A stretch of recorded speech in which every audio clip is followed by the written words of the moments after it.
And kind of a funny story. I was on my way to Europe to do a little tour with the band, as I do once or twice a year. And I got a call from a gentleman by the name of Richie Fliegler, who in Fender lore was the senior vice president of marketing for years. And I did a lot of work for Fender over the years. And he called me up and he said, "Hey, I'm working with Larry Fishman." And I had a lot of respect for Larry Fishman because obviously, made the acoustic stuff is the best there is.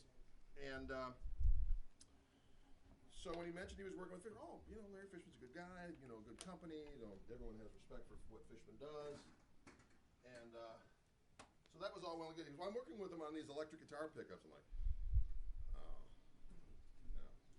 And I go, "Really? Well, what's the deal with them?" "Well, it's this new technology and yada, yada, yada." And I was going, "Yes." And he goes, "Well, we'd like to bring you in and see what you think." I was like, "You know what? I do all this stuff with Wildwood. I go out there every month at the band stuff. I do some Fender stuff still. There's only so many days in the month. As much as I'm sure they're great, why do I care about electric guitar pickups? Let's be honest. How many different permutations of electric guitar pickups? There's a gajillion." So I was like, "Richie, I love you, but sorry, I just, maybe some other time." And he's like, "Listen."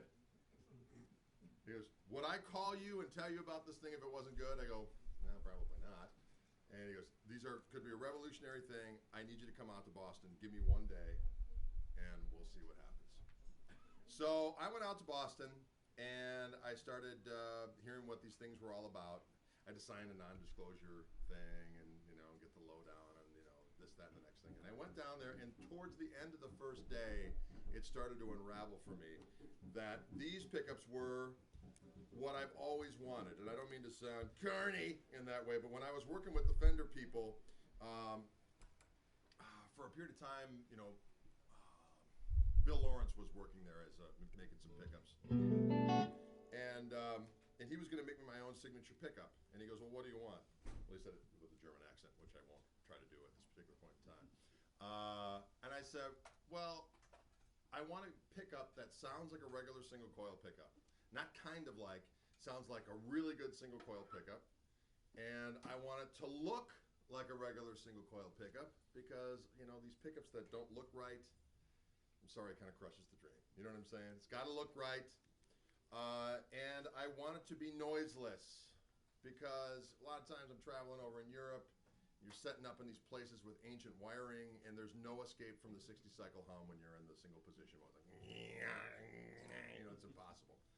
So I want the best sounding noiseless pickup that looks like a regular single coil pickup, and then I want some little incremental bump available to me. Not something like the Clapton preamp where you turn it up and it's like a 24 dB boost. I just want a little incremental bump to fatten things up every now and again in either a push-pull pod or some kind of a button so that I got a little bit more gristle when I want it, something to fatten it up. And so that's exactly what these doggone pickups do, okay? I'll get into all the technical this, that, and the next thing. First, I'm just going to play a little bit so you can hear what it sounds like. For all of the electric guitar demos that I'll do, I'm just going straight into a deluxe reverb. Okay, I don't have any pedals on it. I got it on 10. That's why I got it pointed the other way so that we all might hear again at some